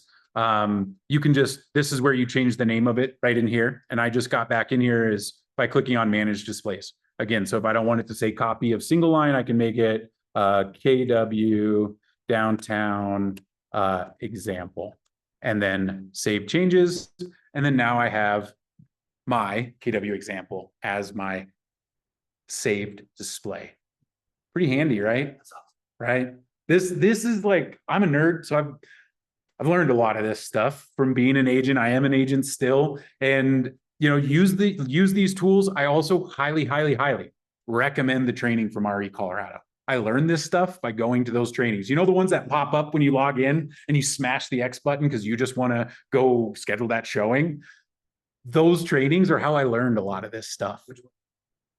I think I took like the very basic, like beginner and intermediate series, I think. And this was 7 years ago, so they might have changed out of that format. But yeah, I think I did a couple of beginner classes, skipped the rest of them, went to the intermediates. And then that's where I learned a lot of this stuff, from listing input to being able to pull comps and just control this screen. I learned it from REcolorado. They have really good training, and I'll shout out CTME's training as well. If you are new for the contracts and knowing how to make templates and be able to fill contracts in with automatic stuff, take the CTME trainings. They are awesome. A lot of them you can even take in person, because CTME has a building like in Highlands that they've taught classes out of. So it's not all virtual if you don't want to do that. And so when you are pulling comps, this can help make it a little bit more efficient for you when we're on trying to practice this science of pricing the home. And again, remember your goal. Your goal is to get to the sellable price for the subject property. Notice you have not heard me say the words market value. We are not finding the market value, because the value, where do we learn the market value of a home? When it sells. We cannot predict the market values right now because the market is moving down. And so if we're trying to predict it by market value, we're already too late. That data's old. We are looking for sellable price. What is the price that it will sell for in this market? And note, this is another good line from Shift. The home, our goal is to sell the home for the maximum price in this market, which may be different than the maximum price possible. Because if they wait longer, they may be able to get more money. Longer might mean 2 years in the current market conditions. Might mean a year. It might mean 6 months. It's not something I'm willing to gamble on. But I can tell them these kind of things to get their understanding together, where if they're like, no, we have 6 months, we can just wait if we can't get this price. And we go, great, let's talk in a couple more months and we'll see what the market looks like then. It's all we can do if that's their decision. Be valuable and helpful to them in the moment. And if they're stuck on the price, time is the only other thing that we can wait for to see if we can get that price. And some people are. If somebody bought a home in 2022, they shouldn't sell their home right now because they won't make any money, and worse, they might have to bring money to the closing table to sell their home. And that's the conversations where you need to be ready with, well, this is what the market has done last year. This is what it might look like next year. Highlight might, because you don't know. We don't know what rates are going to do. We don't know what the political atmosphere is going to look, feel, or be sounding like at that time. There's a lot of risk in waiting in a market like this. And so talk to your sellers, get to that sellable price, use the tools that we've shown you. And then now we need to move into what I find really hard for some agents is the forecasting part. Forecasting is the ability to price ahead of the market. Because if we price at the market, that's what y'all have been doing when you pull comps. You find the market value, you list around that, you adjust for condition, and you have your list price. Now we do all of that and then have to look at the market and say, well, what's the price going to be in a month? What's the price going to be in 2 weeks that I can predict? Because that's the price you want to list at now, is ahead of the market. That's what I mean by ahead, is knowing what direction it's going. Is the market going up or is the market going down? And if you just look at the total market stats for the MLS, It's not going to reflect your neighborhood. So you need to dial in to the actual locale or the hyper local space to get the data from there. And there are some good things and bad things when we go down into there. But the tool I use to do this, it's called InfoSparks. Raise your hand if you've never heard of InfoSparks. Oh, that's not many. Yesterday, it was literally everybody. If you're in the chat and you have heard of InfoSparks, put a "I've heard of that, Steven," in the chat so I know who's in there. Now, heard of it and using it might be two different things. So let's talk about how to find it. First, it's on your Connect page again. So you log into REcolorado, and it's actually right next to Matrix. And you've probably never noticed it because you're always such in a rush to get to Matrix. But we click on InfoSparks. And InfoSparks is graphic data. That's all. It's just taking the MLS data and turning it into graphs. And I'm going to show you how to find some really, really valuable information from this screen. This, if you're new to this, you might want to just absorb and not try and follow along. If you've done this before and you're comfortable with this screen, then you might try and follow along with me. But right now you may just want to absorb, because I'll tell you, you need to play around with this to get comfortable with it. And so pick a listing and play around with it. If you have a listing that is stuck right now, play around with this and start looking at that market and to see if you can get some good data that will get you that price drop. And so first, let's just talk about what's going on. So first up here, notice right up here, this is going to be setting our area. And then all of these other pieces are setting the criteria of the listings that are going to be considered for this search. Then we have this graph, and I need you to note this info here. If you do not change this, you are not going to get accurate data, because you're not understanding what this is telling you if you leave it like this. Last, we have all these options across the bottom of the screen to tell the graph what to actually chart up there. And before we get into anything else, I need to ask y'all, and it's okay if we need to. I did it yesterday too. Do we need to go over the difference between median and average? If you need me to, I'm happy to. And like I said, I had an agent yesterday who literally told me, I've been in the business for 32 years and I've never understood the difference. Could you do it for me, Steven? I would absolutely do it for you. Thanks, buddy. Yeah, we'll talk about standard deviations next too, you nerd. He's got a finance background, so he's familiar with all these stat terms. Okay, so average and median are both measures of a data. That's the first thing to understand. So we'll talk about median first, because it's very simple to understand median from that definition. It's a definition of the center. So think about having 10 homes that closed. They all have 10 different prices. Median is literally the middle. So if I have 10 homes, let's make it 11 to make my math easier, 11 homes in my list, the median is literally just finding the one in the middle of the prices. So if I have $100,000, $200,000 home, $300,000 home, 400, 500, 6, 7, 8, 9, 10, and 1.1 million. If I had all those homes, well, 600,000 would be the median because it is right in the middle. And if I change that 1.1 million to be a 1.10 or 1.10 to a $2 million home, the median doesn't change because it does not consider the pricing around the other things. It's just saying, where is the middle of the data? Which what I find valuable is defining it like this. The median tells me where 50% of the data is above that number, 50% of the data is below that number. That's the middle of this data set, the median. Is that making sense? Because the average is a little bit more difficult to think about because average is a weighted center. Weighted meaning if I have those 11 homes and I have 5 homes at 100,000, yes, they're all parking spaces, 5 homes at 100,000, and then I have a home at 500,000, and then I have 5 homes at 2 million in the area. The average of all those is going to be closer to 2 million because there's a higher weight at the top. And so the average, it's still a measure of the center, but it's weighted towards that top because there's more at the top. And so it moves along in a good way to understand how they interact is looking at the difference. If my average and my median are the same, then that means that data is very uniform, meaning the stuff below the median and the stuff above the median are pretty balanced in that way, because the average falls right in the middle as well. The weight is on the center, so it's just the center of the data. Perfectly fine that that happens. What's more informative is when the average is below or above the median, because if it's above the median, that tells me that more homes are selling towards the higher price range in that area, because the weighted average goes above the middle. So more is happening at the higher price points. I probably have a $5 or a $10 million one at the top there that's pulling that average price up.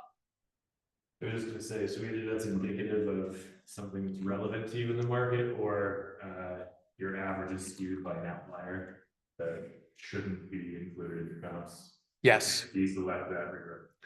And an outlier would be something that is out of the norm of the market. If I have a bunch of condos that sold for 250, but the penthouse sold for 600, that would be an outlier in that building.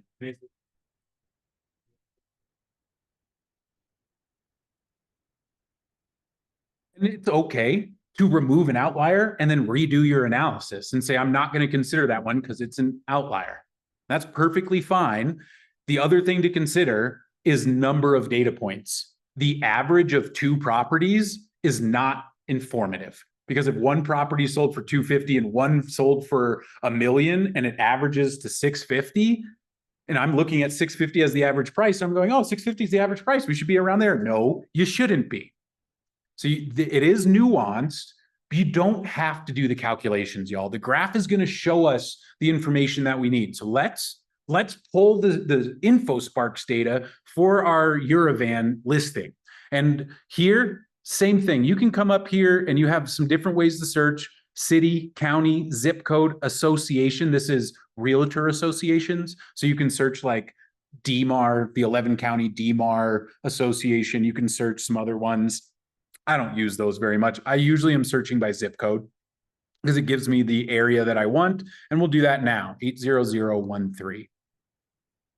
Then I'm going to start adjusting my different criteria to fit my listing so I can really hone in on that market. And right now that listing's at 585. We've seen that it should be probably closer to 525. So I'm going to click on 480 to 475, but that's not enough, right? Or no, sorry, that says 675. So that's perfect. But I do want to show you, you can select multiple, but if I just click on this lower one, you see it just switches to 340 to 470, but I can select this one, it just switches back. But if you hit the little plus sign, now it's going from 340 to 675. Right, so now it's including both when I hit the plus sign. And so now I can see the data for that full range. And you'll see that's the same on square footage if you want to include those. And notice square footage has a custom button. Price range has a custom button. So if you don't have the range you want, you click on custom and you can just set the range that you want for your price ranges. If you want a 300 to 400,000 or 3 to 350, you can set the ranges in here. So you can really dial in to a range of prices for the data that you're looking at. And so I try and keep the price data pretty open just so I can get good averages and get in enough data. But then we'll set the property type. We'll do single family. If I click on 3 bedrooms, this is only 3 bedrooms. If I want 3 bedrooms or more, I'll click that plus sign. Now I'm 3 bedrooms or more because it's 3 beds, 4 beds or more together. And you see both of those circles are green, telling me that they're both included. And then finally, 3 bathrooms, this one has 3 bathrooms. And then we will do, it's over 2,500 square feet. You can adjust year as well if you need to. That for some neighborhoods, you have to. Right? Littleton, where you can literally cross the street and have a 50-year gap in when the home was built for some of those homes, utilize the years. If they're all pretty similar or it doesn't seem to have too much of an impact because home that's 30 years old and a home that's 25 years old, yeah, they're different, but they're still pretty similar in the buyer's mind, right? Because I'm always coming back. What does the buyer see here? So now we've set our criteria. Now, here's an important part. You see how it says 3 years? It defaults to 3 years. First thing, change it to 1. Oops, missed. Change it to 1 year. Next, understand these. What it means by rolling is it's taking a 12-month average, putting it together as one number for June, from June now to June of last year, and then it's averaging all those and then putting it into one number, and that's a rolling 12-month average. Not helpful when we're trying to find now data. Now data, go to the monthly option where, do you see how this graph got a lot more sharp and on its angles? It's because now we're not looking at averages. We're looking at the actual value that came out at the end of the month, that the average median close price at the end of June last month was 689, and you see it dropped to 685 when the July closings came in. And that's median. We can look at average. And I usually look at both because do you see the difference? Look at this graph. That's the median for this area, increasing price. But when we look at, the average, we see an increase in average price, but a decrease in median price. Requires more investigation. Now, next thing I'm going to do, you can see I can pull in new listings as well. So I might check this out and say, well, let's see what the inventory is doing in that area. New listings dropping hard. Oh, it didn't do my price points. Oh, why did it get rid of all my stuff, you guys? Did I do something? Let me just reset them real quick.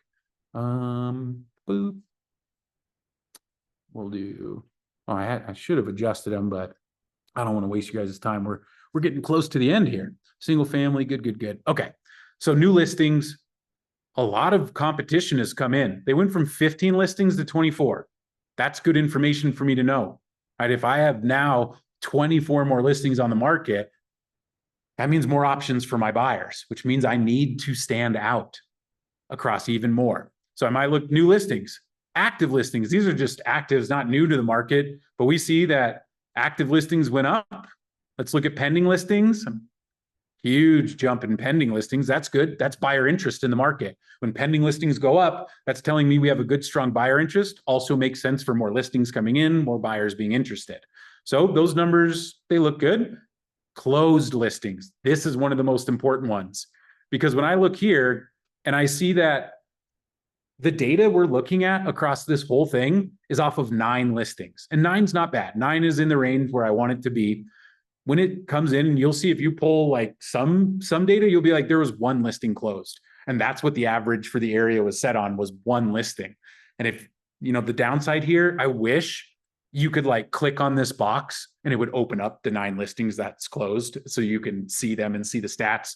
It doesn't do that, but you can go into the MLS and go do a search like you would for this area and find the listings that did close in these time spans if you really are that curious, or if you need to be that curious, because the lower the numbers, the more I should just go look at those listings and make my analysis on the listings and not the graph, because graph is going to tell you a weird story with less data included, where it might be really skewed. And that's why you don't see a nice little curve. Another cool thing you can do in here, check out at the top, I can hit add area and I can overlay another area, where this one is, because our other market, do you see it's down here? It's real flat. That's our first graph on 80013. And then here's our graph for the other one. It looks a little nicer when we go to like close price, right? Because 80013 has a much lower average close price over the market. But when I can overlay graphs, that can be helpful as well. Because remember, our goal is to predict the speed and the direction. Is it going up or down? And how fast is it going up and down? The graph depicts speed with its slope. What I mean by slope is how steep it is. So do you see how the red line right here, get out of there, is steeper than the blue line, but they're both decreasing. But the red line is steeper. It is decreasing faster. So it's had a larger change month over month from red one is 580 to 565, a $15,000 drop. And I try not to use the dollar amounts for drops. I use percentages. And so I'll figure out, well, a $15,000 drop starting at 580, I'm going to do 15,000 divided by 580,000. And then it's going to tell me the percentage that it lost. Now, I wish it was as easy to just take that percentage, take your market value and then just say, okay, it's a 6% drop, so I'm going to take 94% of that price, and now I get my list price. I wish it was that easy. It might work occasionally. That's where it helps me target. I am still doing that calculation, but I'm not just taking that number, doing the percentage loss, and then saying this is your number. But I'm getting into the ballpark with that number, and that's where I'm going to be saying, if you do this, you can sell for this in this timeline. If we might do these changes, you can sell in this timeline and for this price. And I'm giving them some options that are based around what I'm seeing in here and what the percentages are seeing in those drops and what's changing in the market. I think if there's anything else in here. Oh, last one. I do like to look at shows to pending and shows per listing. Shows to pending, again, you have median and average options down there. But if I'm looking here and I see average shows to pending is 9, my goal is to get 9 showings in the first 2 weeks, because that tells me my best window of opportunity. If the average it takes is 9 showings to go under contract, my goal should be to have at least 9 showings in my biggest opportunity window, which, remember, is right usually about the first 2 weeks, the first 2 weekends the home is listed. So now you know a target goal where if you get 5 showings, I'm calling my seller and saying, hey, I'm feeling like we're too high. We've only had 5 showings. It takes generally in this area 9 showings to go under contract. We just ended our best window to get our showings in the first 2 weeks. Hey, I think we need to really talk about dropping the price or moving the price down and having that conversation with them, offering a concession, something to make the listing more attractive to the buyers. Just RE. I think so. I'm not 100%, but I've never seen any kind of data that tells me ShowingTime is put into this part. So I assume it's only the REcolorado data. They have to have something in here with showings though, right? Like you'd assume, but I can't guarantee it. And then shows per listing is just giving you an idea of how many showings each listing is actually getting, which you see average number of showings each listing gets is 4, but average number of showings you need to go under contract is 9.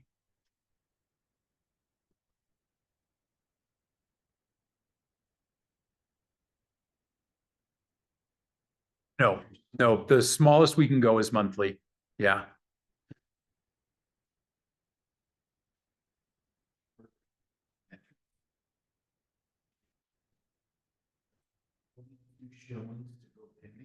Sure enough. It's beautiful when math works like that, isn't it? Don't expect that to happen, y'all. These are averages, right? Averages means that there's going to be some variance away from that, but you should be around there. It gives us targets more than it gives us actual, like, this is what's going to happen. The 9th showing is going to get you a contract. No, it's not like that, but it should be telling you, hey, if we don't have a contract by 9, things need to change, right? Or if we don't get 9 by the time our best window is there, things need to change. And again, get ahead of these conversations. Talk to them about this conversation. Average listing or average pending showings to pending is 9. Sellers, if we don't have 9 showings in the first 2 weeks, we're going to be having a price decrease conversation. I just want you to be prepared for that so that you're not surprised if it happens. And in this market, is it happening? Yes. If you aren't priced ahead of the market, it's happening to every listing. But I'll tell you, I've sold a couple of homes in the last month, or got not sold, but put them under contract in a weekend with good pricing, and offers come in. It works. We move the offers up even after that, because then we get 2 offers. All we need is 2 offers to have a really good case to move something up. Because then I get to say, instead of just, I don't know if it's going to work, can you guys do any better? I can say, hey, we have another offer in hand.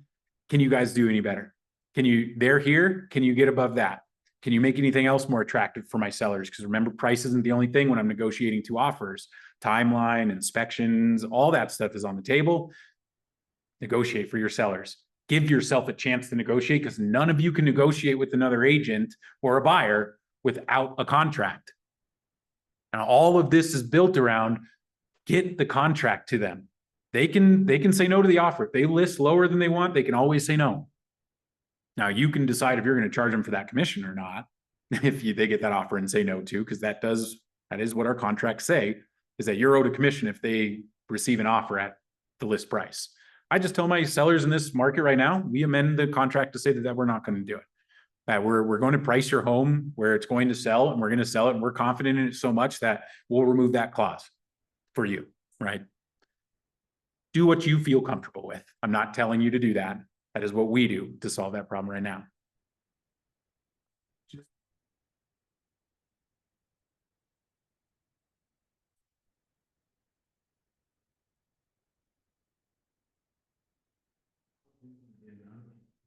If you're going to cover yourself, how do you price accordingly to forecast for the future? So like I said, I'm going to take that number.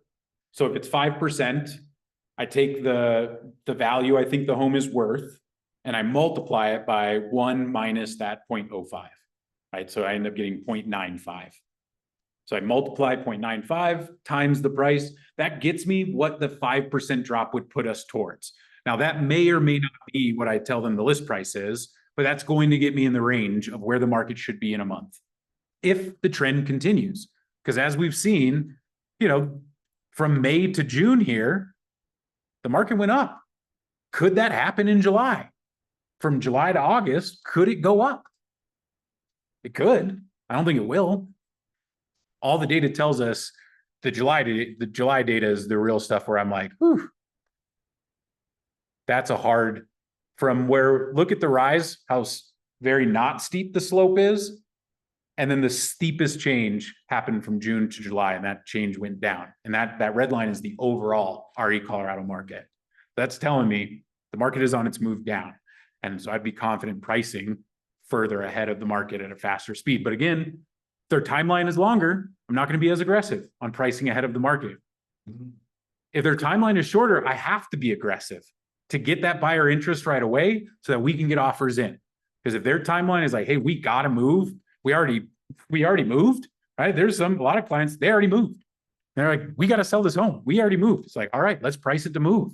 Let's go. And I promise you, it's a hard conversation getting there, but once you put it under contract in a weekend where they see all the other homes on their block sitting around, they don't care about the $15,000 price drop, because now their home is under contract and on its way to sell, while all the rest of the homes on the block are sitting there active and no one is going to see them. No one is going into them for showings, and they think you're a rock star. So InfoSparks, what a great tool. Start using it. And a lot of the stuff that I've talked to you about today, watching me do this is probably not enough. If it's the first time you've seen it, go in there, play around. Number one, get familiar with the current market trends. Start practicing what we talked about. Download the resource guide. You have the resource QR code right here on the screen, so you can get that now. Just go in, then you'll hit the 3-dot button, and you can hit make a copy, and it'll put a copy into your Google Drive. Number two, persuade. Practice explaining this stuff. The first time you try and go through a listing presentation, going through this should not be with a seller. It should be with a colleague or by yourself. Practice. And then last, work on what we talked about. Condition, marketing, price. Those are your 3 levers to move stuck listings and to price your homes correctly, is getting ahead of those things and utilizing them so you can advise your seller appropriately. Thank you all for being here today. This is our edition of Control Command. You could take a moment, pull your phone out, scan the QR code. It takes only a moment to give me a little feedback. I read every one of these. You do not have to put your name in there. There is a place for your name. You can leave it anonymous if you'd like. And you do not have to record a video